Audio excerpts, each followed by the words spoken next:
Je suis fier aujourd'hui d'accueillir avec moi Macworld, Marc-André Chiasson, un artiste nouveau dans la scène musicale acadienne. Aujourd'hui, on souligne le lancement officiel de son premier album, A Legend is Born.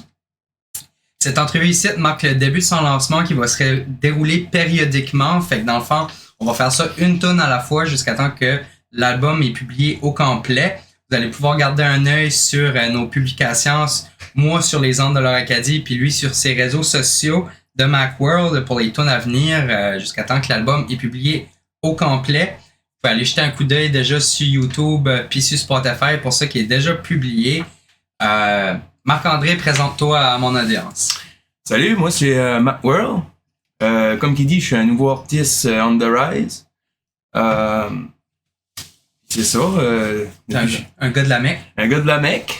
Un gars d'une petite ville. Ouais, petite rivière. Rivière. Puis, t'as tout le temps resté par là ou comme c'est récemment? Ouais, j'ai tout le temps resté par là. Ouais. Alright, fait que t'es born and raised à petite rivière de l'île. Ouais. Alright, fait que tu sais, on peut commencer par parler des deux nouvelles tunes que t'as sorties puis qui sont déjà disponibles tout de suite. On a Angels puis When I Pray. Je sais pas si tu veux faire une petite introduction à ces deux tunes-là. Exactement. Angel, c'est en hommage à mes proches qui est parti. Puis j'ai voulu faire quelque chose pour le public aussi. Ça fait que si quelqu'un a perdu une personne proche, c'est pour eux autres la chanson. Mm-hmm. Puis When I Pray, ça était basé sur mon histoire. Si vous écoutez les paroles attentivement, ça parle d'une femme. Tu sais, j'apporte beaucoup comme de mon histoire dans mes chansons. Ok. Puis tu sais, si je te demanderais, tu sais, l'histoire puis l'inspiration derrière l'album, tu m'as dit que toi, tu t'inspirais beaucoup de ta vie à toi pour mettre ça en chanson. Ouais. Fait que j'imagine l'histoire derrière l'album, c'est un petit peu ton vécu à toi. Ouais, c'est mon vécu à moi. Puis aussi le vécu des autres, parce que je peux me baser aussi sur l'histoire d'un ami ou un proche ou une famille, ou parce que je veux que le monde relate avec ma musique. Hell yeah. Puis tu sais, comment est-ce que tu décrirais le son puis l'ambiance de cet album-là? T'avais mentionné pop rock? Ouais, c'est du pop rock. Mais basically, il y a un peu de tout, je te dirais. Mm-hmm. C'est du pop rock, mais je suis un artiste un peu avec différents styles musicaux. On pourrait dire éclectique, tu passes d'un style à l'autre, ouais. Puis tu te bases vraiment sur la façon que tu le feels, sur le moment, puis quoi ce qui fait de mieux avec la certaine tune, tu sais. Exactement. Y a-tu une tune spécifiquement dans toutes les chansons qui vont sortir dans l'album qui te tient plus à cœur qu'un autre, ou c'est comme l'ensemble au complet? C'est sûr que c'est l'ensemble au complet, mais éventuellement, il y a une chanson qui a été plus dure à écrire que les autres. Angel, ça a été une chanson vraiment difficile pour moi de l'avoir composée, de l'avoir écrit. Je m'ai vu pleurer souvent. Je m'ai même essuyé les larmes avec le texte, parce que c'était profond. Puis, c'est toutes des chansons comme qui viennent du cœur. Ça vient du plus profond de mon âme. Je donne tout le temps mon 100%. J'essaie de faire de quoi de bon pour le public. Yeah. So.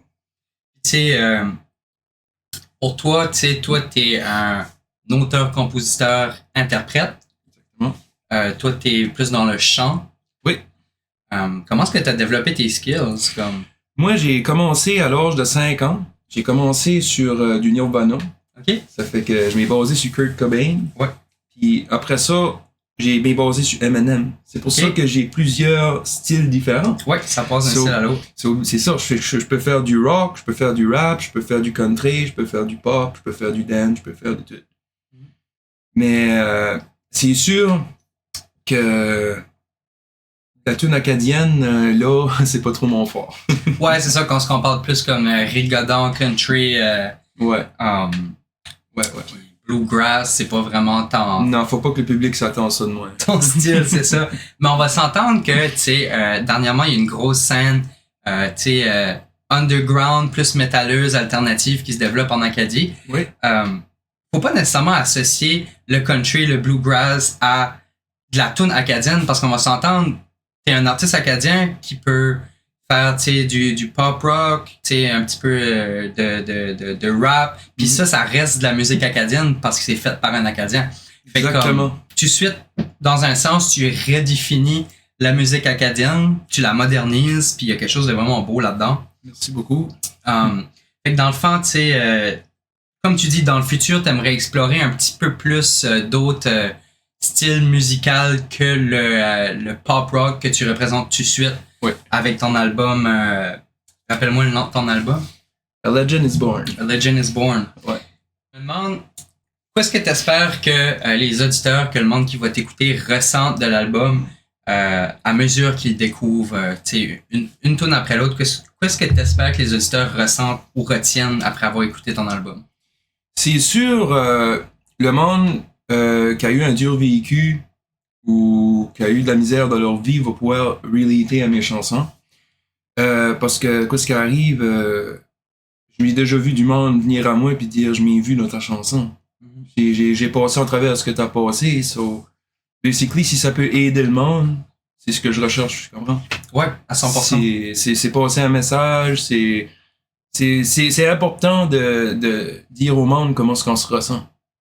C'est important de dire comment est-ce qu'on file, comment est-ce que, tu sais. Ouais. Il y a vraiment une beauté là-dedans. Dirais-tu que l'écriture de cet album-là, pour toi, c'était-tu comme c'était-tu un petit peu comme un processus de guérison pour toi? C'est un processus de guérison, absolument. Parce que chaque fois que je vais en studio, comme que je te dis, ça guérit mon cœur parce que je donne tout ce que j'ai dedans. Éventuellement, c'est difficile aussi parce que il y a le fait de guérison, mais il y a le fait que le mal va toujours rester là, tu comprends? Faut juste vivre avec, puis passer par-dessus, ça nous rend plus forts chaque épreuve qu'on passe en travers. À 100%. Fait comment est-ce que comme la création de cet album-là a changé ta perception, par exemple, du deuil que tu avais besoin de faire ou des émotions que tu avais besoin de dealer avec? Parce que comme tu dis, les choses vont tout le temps rester là, les émotions vont tout le temps être ressenties. Peut-être que moi j'ai l'impression que dans la vie, tu sais, à mesure que tu avances dans la vie puis que tu apprends des nouvelles choses, les émotions sont encore là, mais c'est comme des vagues. Des fois, les vagues sont plus calmes, des fois, les vagues sont plus intenses. Fait Exactement. de quoi est-ce que comment est-ce que la création de cet album-là a changé ta perception comme de ces défis-là? C'est sûr que ça n'a pas changé ma perception de voir les choses parce que ils sont plus là. Le mal reste là, comme j'ai dit tantôt. Mais j'ai un sentiment que je fais la bonne chose. Oui. Mm-hmm. C'est un sentiment que ils m'ouaient, puis je leur avais dit à mon meilleur ami qui est parti, justement, j'ai perdu mon meilleur ami 4 ans passés. Vois-tu, c'est son chandail, j'ai décidé de le porter aujourd'hui. Parce que c'est en honneur, puis en hommage à lui, parce que c'est la première fois aussi que je le porte. J'ai perdu mes grands-parents, ça fait que ça a été un gros coup sur moi. So, dans leur vivant, je leur avais dit un jour, je serai artiste, un jour je ferai de la musique, un jour je serai quelqu'un. Et aujourd'hui, où est-ce que je suis rendu dans ma vie, il n'y a pas de mots pour décrire comment est-ce que je peux filer bien. Là. Fait que j'imagine qu'en préparation, parce que comme qu'on a mentionné, ton album, ça va être périodique, ça va sortir une tune à la fois. Oui. Comment est-ce que tu te sens? Comment est-ce que tu te sens que finalement, tu es en train d'atteindre un milestone que tu t'avais mis? C'est un soulagement. Je te dirais que c'est un soulagement, puis mon cœur se sent bien. Mm-hmm. Mon cœur se sent bien parce que je veux que le monde voit que peu importe les défis que la vie va t'envoyer, si tu crois en tes rêves et tu crois en toi, tu peux accomplir des affaires que même si tu crois que c'est impossible, tu peux y arriver. Faut pas que tu te décourages sur quoi ce que les autres vont penser de toi, sur quoi ce que les autres vont te dire. T'sais. Parce que si je m'aurais basé sur comment ce que j'ai été, le monde m'a traité dans ma vie, en général, j'aurais tout arrêté, ça fait longtemps. Parce que du support, oui, j'en ai eu, mais de mes proches, qui est vraiment pas nombreux, puis j'ai beaucoup eu plus de hate ou de... C'est comme... le monde qui veut pas te voir réussir. Mm-hmm. So, c'est ça, j'ai été comme quand même assez seul dans mon parcours de chemin. Puis je je me vois vraiment dans quoi ce que tu dis parce que tu vois, moi, depuis le début de l'Or Acadie, tu sais, c'est un rêve que j'ai tout le temps eu, tu sais, de me mettre comme face au public comme ça. Mais tu sais, faut que tu affrontes à quelque part tes peurs ou comme les bobos que t'as vécu, le monde qui essaie de te repousser puis te repousser.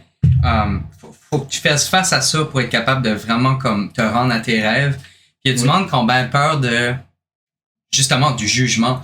Mais à la fin de la journée, si la peur du jugement est trop forte, mais ça va t'empêcher de comme te pousser tes ailes et d'atteindre les buts que tu sais que tu veux atteindre. Fait que je relate à 100% avec quoi ce que tu dis là tout de suite. Exactement. C'est bon que le monde comprenne que il faut que tu penses dans tes rêves parce qu'on a une vie à vivre puis le temps avance. On peut pas reculer. À 100%. On peut pas rien changer non plus. Sauf ce qui arrivait hier, faut le laisser hier. Ce qui arrive aujourd'hui, on sait pas. Ce qui arrive demain, on sait pas.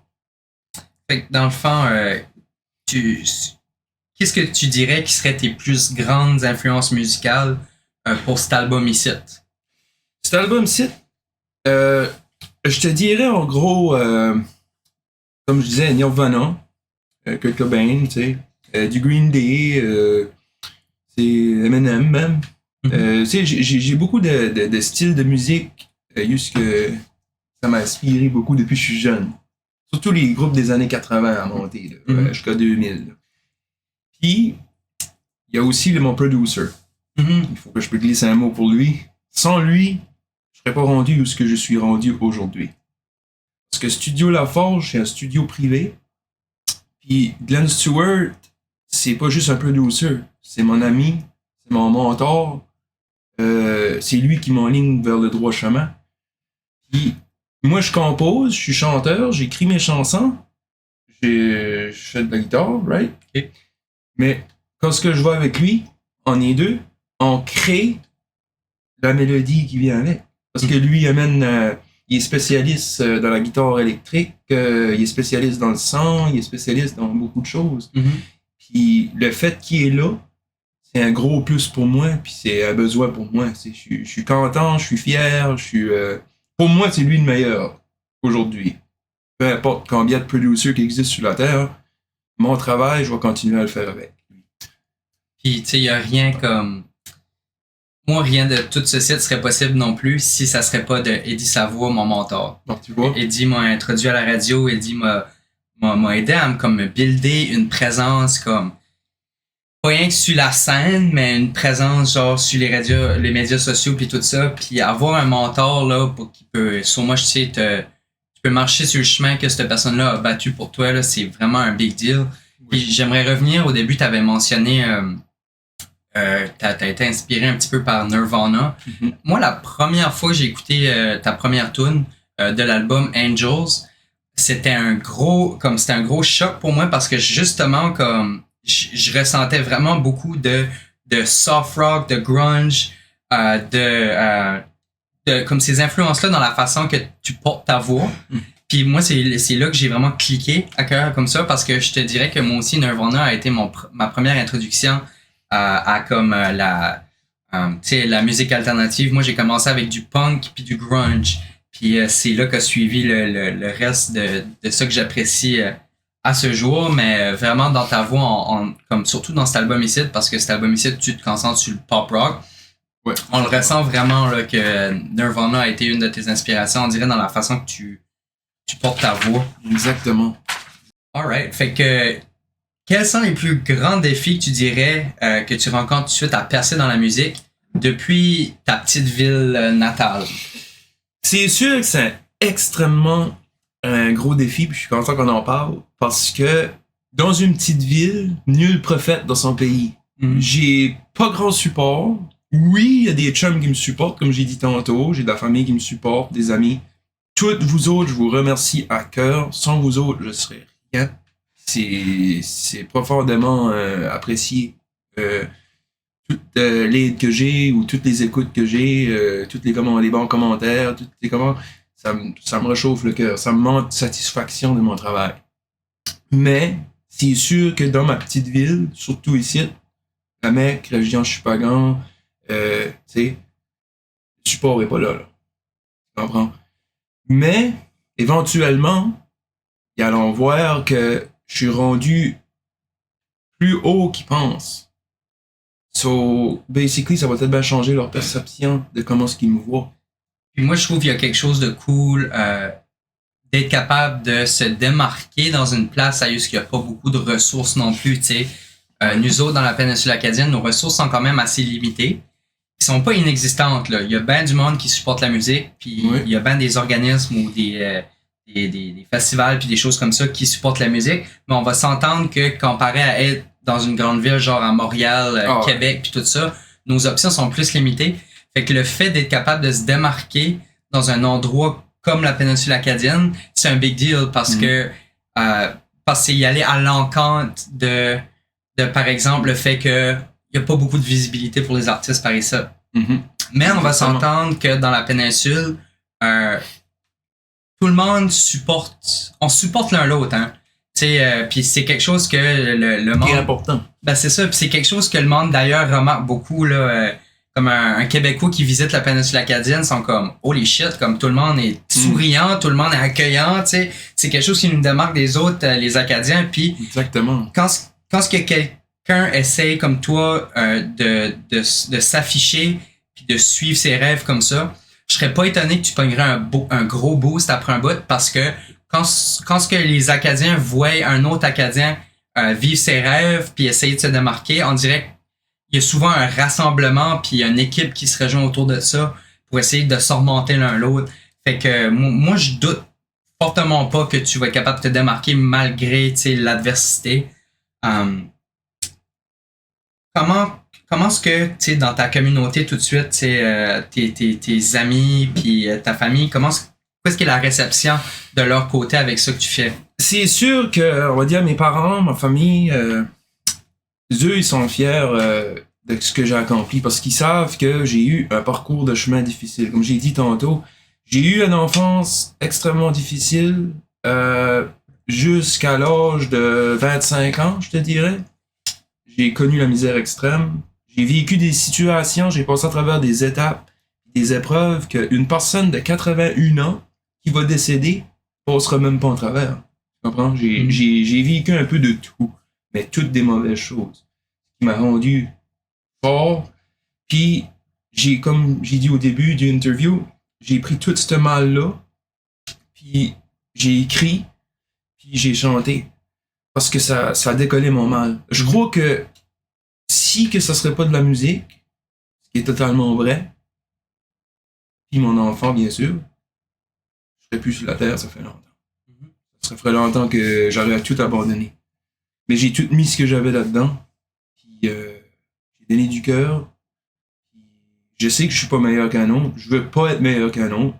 La seule chose que je veux, c'est aider les autres avec ma musique, ou puis faire de quoi de beau que le monde se rappelle de moi. Puis moi, je trouve que c'est un réflexe comme tellement humain de quand on ressent toutes ces émotions-là, de vouloir comme le canaliser dans quelque chose de plus beau. Tu sais, tu te sers de quelque chose de négatif pour faire quelque chose de positif avec ça. Puis c'est vraiment humain, tu sais, c'est exactement le processus qu'un artiste passe à travers de la plupart du temps. Tu sais, des fois, on chante ou on crée pour célébrer le bon, mais je te dirais que la grande majorité du temps, comme selon moi, les œuvres les plus belles qui ont sorti des artistes que je connais étaient de la douleur, tu sais, parce que justement, tu te sers du mal pour faire du bon, puis c'est comme c'est quelque chose de très, très humain. Puis dirais-tu que le fait que tu es vulnérable dans ta musique, puis que tu t'es 100% toi-même, va aider la connexion entre toi puis le public qui va t'écouter? C'est sûr, parce que j'ai aucune gêne à dire comment est-ce que je me ressens ou comment est-ce que je file. Puis souvent, j'ai du monde dans ma vie qui sont renfermés. Eux autres, ils parlent pas de leur rien, ils parlent pas de leur douleur, ils parlent pas de leurs problèmes. Mais c'est justement, je fais ça pour leur montrer que oui, c'est important des fois de dire ce qu'on ressent, comment est-ce qu'on file ou comment est-ce qu'on va. Parce que si t'as personne avec qui parler, ou que c'est tout le temps du mauvais, ça marche pas, là.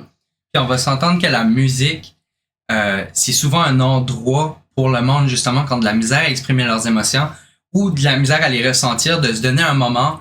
Tu sais, c'est intime, la musique, tu sais, là, le moment que tu prends pour écouter une tune puis vraiment, tu sais, te laisser filer tes émotions.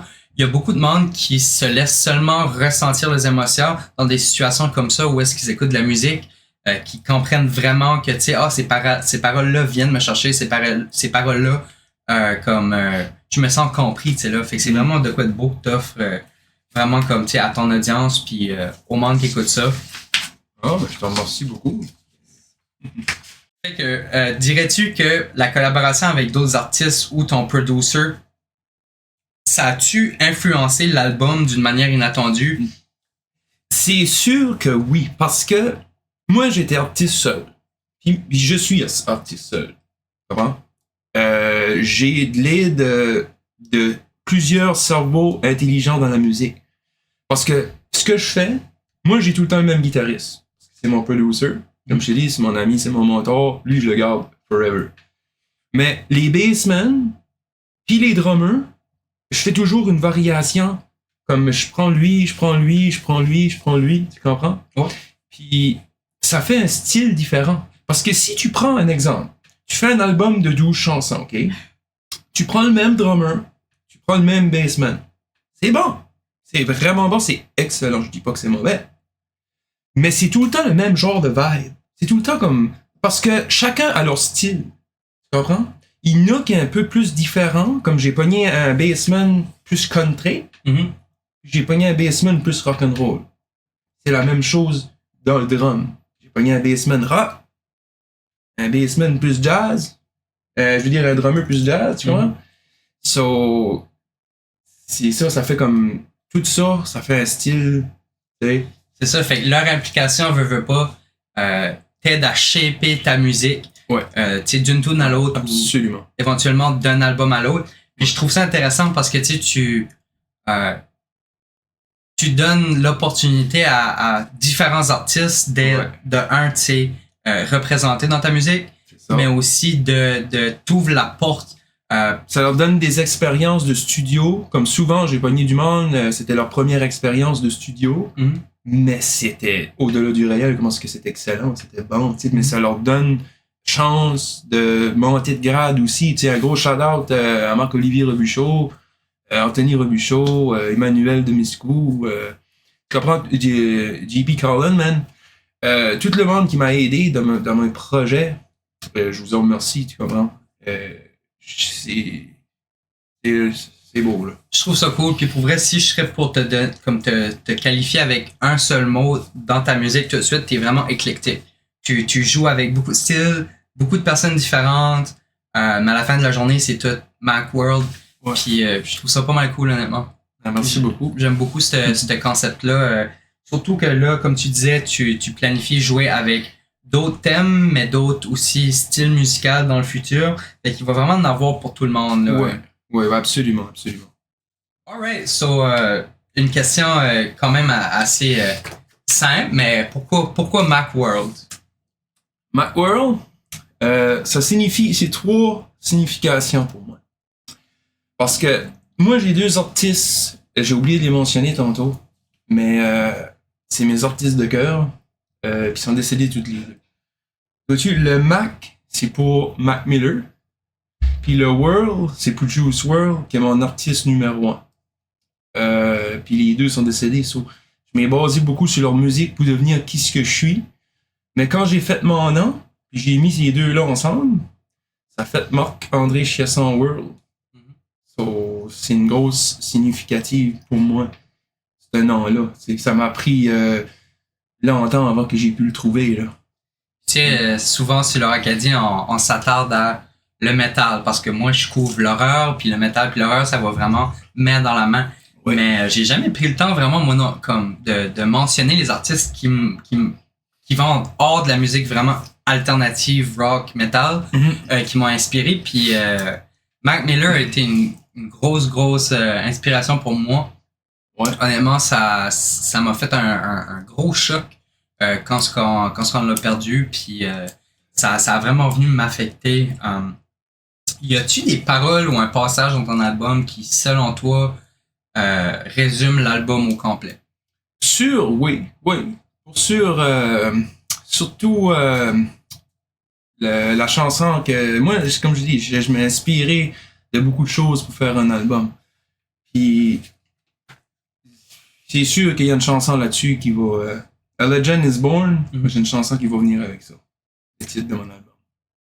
Puis y a-tu, tu sais, des artistes, des albums, même des moments personnels qui ont influencé ton écriture pendant que tu travaillais sur le projet? C'est sûr que oui. Comme j'ai une femme qui est dans ma vie. Dernièrement, elle m'a guéri mon mal, mon cœur, sans le savoir. Juste le fait que sa présence était là, je me sentais bien. Puis ça m'a aidé à composer une chanson, justement. J'ai composé une chanson, puis ça m'a aidé à me monter où ce que je suis, parce qu'elle m'a donné confiance, elle m'a donné espoir, elle m'a donné un sentiment que ça faisait longtemps que j'avais pas reçu, que j'avais pas ressenti. Puis j'ai pris ça, puis j'ai écrit une chanson avec. Puis mon verdict à moi, c'est une de mes meilleures chansons que j'ai pu écrire à date, mais elle est pas encore sortie. Je veux pas sortir toutes mes meilleures chansons tout de suite, mais c'est sûr qu'elle est vraiment spéciale. Puis elle vient du cœur. J'ai vraiment hâte que le public, puis le monde, les auditeurs, va pouvoir l'écouter, puis va pouvoir la voir, parce que c'est vraiment une très belle chanson. Fait que le nom de cette chanson-là, pour que le monde garde l'oreille là-dessus, ça va être quoi le titre de cette chanson-là? I Can't Sleep. Ok. Merci. Ouais. Fait que là, moi, je prends tout le temps un moment sur leur Acadie pour parler de folklore acadien. C'est pas nécessairement relié à ton album, mais je prends tout le temps la chance avec les personnes que j'invite de faire une petite parenthèse là-dessus parce que on va s'entendre qu'en Acadie, les légendes puis les mythes puis tout ce qui se rattache à ça, c'est beaucoup dans la tradition orale. Fait que avoir un moment avec quelqu'un à ce qu'on passe, j'en profite pour plonger là-dedans. En grandissant, t'avais-tu des légendes locales de la place, des histoires, tu sais, de fantômes, de folklore de ta ville qui t'ont marqué puis qui ont comme façonné ton imagination? C'est sûr que les mythes urbains puis ces histoires-là, il y en a sûrement une couple, oui. Mais c'est plus dans le bout de Miscou. Ouais. Il reste sur l'île Miscou, il y a beaucoup de légendes urbaines. Puis le fait que je viens, comme ma famille vient de là, de Miscou, Petite Rivière, tu sais, c'est tout relié. C'est sûr que ça serait. Il y a beaucoup d'histoires par là-bas que. Puis je te dirais que dans la péninsule acadienne au complet, une des places qui a plus de folklore puis plus de légendes, c'est l'île de Miscou. Oui, on a, tu sais, la Gougou, oui. Quand on entend parler d'eux. Il y a, tu sais, les maisons hantées qu'il y a à Miscou. Exactement. Ou qu'il y avait, tu sais, là, parce Exactement. que ça a l'air que la moitié de ces maisons hantées-là sont toutes défaites, là. Oui, absolument, absolument. Puis de mon vivant, j'ai pas eu la chance d'aller visiter. J'ai rentré, c'est là qu'on en parle, je vais vous conter une histoire. Moi, personnellement, j'ai rentré à Miscou avec, j'avais un de mes chums, une de mes amies, puis on était un autre. On a rentré à 4 dans une maison, parce qu'on avait été invités là. Mais quand on a rentré dans la maison, là, ils ont dit, saviez-vous que cette maison-ci était hantée? Au moins. Ah ouais? So, j'avance dans la maison. Quand j'avance dans la maison, il y avait des affaires, des vieux livres d'avant, comme tu voyais que c'était un peu comme satanique, genre. Des portraits sur le mur, ils avaient posé la maison. Quand ils avaient posé la maison, ça fait 2 faces en fantôme, puis tu vois la maison derrière, mais ils l'avaient accroché sur le mur. Ça, c'était une vieille photo, là. Ça, c'était une photo, ouais, une vieille photo. Puis, quand j'ai rentré dans la maison, j'ai senti comme quoi qu'il y a quelque chose qui m'a touché ici, jusqu'à dans le bas du dos. Après ça, ben, on n'a pas resté là longtemps, on a décollé, là. Mais je suis content parce que j'étais pas seul à vivre ce moment-là. Comme j'explique, j'avais 3 personnes avec moi. Mm-hmm. So, je n'ai jamais parlé publiquement. Je n'ai jamais, tu sais, parce que moi, ces histoires-là, mais j'ai vécu une affaire comme ça. Puis j'imagine que tout le folklore et toutes les légendes qui se rattachent à Miscou, Tu sais, un bout de passé, là, dans le bout de Miscou, là, fallait que tu traverses en genre de bateau, là, pour te rendre là. Oui. Il y avait pas Ferré. en ferré, ouais. Il y avait pas de pont qui se rendait de Chipagan à Miscou. Puis je pense que ça a joué un petit peu sur comme les histoires puis l'imaginaire de ce style-là, parce que c'était une île séparée, Oui. que ça prenait tout pour te rendre là. Oui. Même qu'il y en a beaucoup qui ont perdu leur vie en se rendant là. Oui, parce que il y a beaucoup, justement, il y a beaucoup de choses qui arrivaient à Miscou que peut-être que le monde ne sait pas ou que le monde s'en a pas parlé, mais c'est sûr qu'il arrivait beaucoup d'affaires. Parce que tu sais, le monde passait de Chipagan à Miscou l'hiver quand l'eau entre les deux places était gelée, hein. Ouais. Puis il y a bien du monde qui ont défoncé là en essayant de se rendre à Miscou. Ouais. Mais je suis content qu'on ait fait une parenthèse là-dessus parce que c'est pas loin de ton coin de pays. Ouais. Puis cette place-là est pleine de légendes. De légendes, ouais. Parlant de folklore acadien, tu sais, comme je disais, le folklore acadien, c'est beaucoup reconnu pour ses traditions orales. Mm-hmm. Tu vois-tu un lien dans la façon à ce que toi, tu gardes tes histoires à toi puis les histoires des personnes que tu as aimées vivant? Puis tu vois-tu le lien à comment est-ce que ça se rattache au folklore acadien? So, I guess ma question est plus comme pour ouvrir la porte à mentionner que dans le fond, tu sais, le fait que tu gardes tes histoires puis les histoires des personnes que tu aimes en vie, ça, c'est du folklore. Parce qu'à la fin de la journée, tu sais, quelqu'un dans 50 ans de site pour écouter tes tunes, puis écouter les significations, puis écouter quoi ça veut dire, puis garder en tête que, ok, tu célèbres la vie d'une personne, tu célèbres ta propre vie. Ouais, exactement. Puis ça, in itself, je trouve que c'est du folklore acadien. Parce que tu mets vraiment l'accent sur célébrer la vie des personnes que tu as perdues, puis célébrer ta propre vie. Tu ressens-tu... dans ta musique, tu penses-tu que ça reflète ce que tu es en tant qu'Acadien?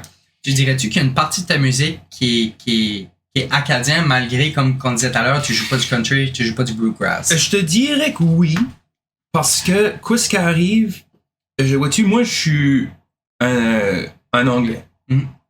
J'ai été élevé en anglais par mes grands-parents, puis je les ai perdus à 16 ans. Puis mon grand-père, vois-tu, il parlait juste en anglais. Il savait pas un mot français, puis j'ai resté avec lui tout le long de mon enfance. So basically, je suis anglais, mais j'apporte du français aussi dans ma musique. Comme la chanson que j'ai dit que j'ai écrit inspirée de la fille, j'ai du anglais puis j'ai du français dedans. Tu comprends? Ouais. J'ai fait comme un mix des deux. Mm-hmm. Puis c'est sûr, tu sais, comme autant que personne, parce que moi, la manière que je vois ça, Marc-André, c'est Marc-André, Macworld, c'est Macworld. C'est comme, je suis la même personne, mais je prends ce site à cœur, tu comprends? Mm-hmm. Ce qui veut dire que quand c'est Macworld, je suis mon mode artiste. Tu comprends? Oui, ça fait bien du sens. Puis tu sais, c'est nice ça, la diversité de la langue dans ta musique, parce que tu sais, mon audience c'est principalement acadien, de la péninsule acadienne puis de la Nouvelle-Écosse. Mais pour le monde qui vient d'ailleurs, faut comprendre que l'Acadie est composée d'Irlandais, d'Écossais. L'Acadie est composée de Mi'kmaq. L'Acadie, c'est une place en or. Il y a beaucoup de talent aussi par ici. Il y a beaucoup de monde qui est spécial. J'adore l'Acadie, j'adore ma place, le Nouveau-Brunswick. Puis c'est important de souligner que j'aime ça, c'est un beau pays. Puis c'est important de souligner que, tu sais, comme un Acadien parle pas nécessairement juste français. Un Acadien parle chiac, braillant, acadien. Tu sais que je veux dire? Fait que c'est cool que tu peux refléter ça dans ta musique. Oui. C'est that much more personnel pour toi. Puis ça te représente encore mieux de jouer avec la diversité de la langue comme ça. À coup que l'album sera sorti, qu'est-ce qui est tes prochaines étapes? Qu'est-ce que tu prévois? Prévois-tu comme des nouveaux projets à venir? Des vidéoclips, des shows? C'est sûr que à coup que mon premier album va être fini, je vais travailler sur un autre album. Comme là, en ce moment même, je travaille sur 2 albums en même temps. Je fais du pop rock, je suis en train de faire un album pop rock, je suis en train de faire un album hip hop. C'est que c'est 2 styles différents, mais je travaille sur 2 choses. Puis c'est sûr, comme moi, si je serais pour donner mon avis au public, l'image qu'il y a avant de moi, j'aimerais qu'ils voient que, comme j'ai expliqué tantôt, si t'as un rêve, si t'as eu un mauvais parcours de chemin, il faut foncer. Tu comprends? Il faut pas que tu t'arrêtes. Puis surtout les enfants, puis le monde qui prend le temps de m'écouter, on a juste une vie, puis c'est très, très important de focusser sur ton but ultime. Si t'as un rêve, attends pas que t'es trop vieux, attends pas qu'il est trop tard. Je le sais, parfois ça fait peur, mais il faut penser. 100%. Puis Ayus, que tu vois ta musique ou ta carrière évoluer après la sortie de ton album? C'est sûr que, autant que mon rêve, j'aimerais que ma musique serait jouée partout dans le monde, j'aimerais être connu partout dans le monde, tu comprends? Oui. Mais le fait que je serais respecté dans mon petit coin, ça serait vraiment une bonne chose, ça serait une grosse étape. Je me demandais, es-tu capable de reculer dans le passé puis penser à ton enfance, puis qu'est-ce qui t'a fait vraiment tomber en amour avec la musique? Y a-tu des personnes dans ton vécu durant ta vie ou comme qui t'a exposé à la musique pendant que tu étais plus jeune? Oui. J'aurais mon oncle, le frère à ma mère, Murray, puis ma grand-mère. À l'âge de 5 ans, c'est ça, ils faisaient jouer du Nirvana. Puis je me rappelle, j'avais un petit trépied. Je faisais des tours de la maison, puis je chantais, puis je chantais, puis je chantais, puis je chantais. Puis c'est ça qui m'a évolué, ça m'a monté, parce que depuis 5 ans, vois-tu, j'ai 30 ans. Je vais avoir 30 ans cette année. Ça fait 25 ans au total que je fais de la musique. Puis souvent, on me demande, as-tu pris des cours de chant? As-tu pris des décis? As-tu pris des ça? Personnellement, oui, j'ai pris des cours de chant, mais pendant 1 mois. Dans 25 ans. Tout ce que j'ai appris, ça vient de moi. C'est de moi-même. Mm-hmm. Puis le fait que j'ai tout pris ce mal-là, que je l'ai mis dans mes chansons, ça fait de qui ce que je suis aujourd'hui. Puis je trouve ça cool que tu te bases sur la réalité pour écrire ta musique. Il y a beaucoup de monde qui joue un petit peu avec la fiction ou comme des histoires. Justement, comme quelque chose que je veux amener sur le sujet aussi, il y a beaucoup de monde qui écrit des chansons. Il allait faire ça avec Hey Hi, tu sais, ChatGPT.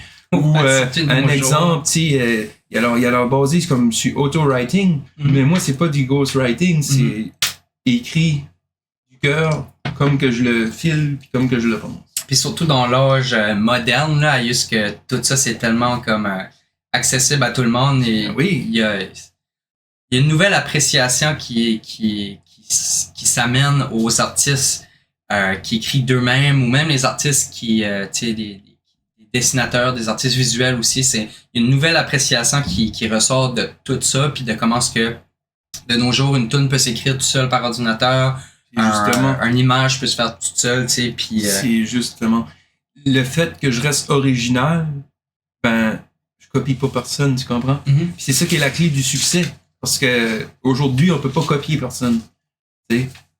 Faut que tu fais tes propres choses, puis faut que tu essaies de monter. Fait que dans le fond, c'est ça. Cette entrevue ici marque le début du lancement de ça qui va être comme périodique de ton album. Tu sais, ça va être une tune à la fois jusqu'à la fin de l'album, jusqu'à l'album au complet soit publié. Vous pouvez garder un œil sur nos réseaux sociaux à moi puis à Macworld. Dans le fond, sur les ondes de l'Or Acadie, le lancement va se dérouler sur la radio. Puis sur du côté à Macworld, ça va se dérouler sur ses réseaux sociaux. Legend is Born, premier album d'un artiste émergent. N'hésitez pas à aller supporter Macworld dans tous ses futurs projets. Gros thank you, man. Hey, merci à vous autres, puis bonne écoute.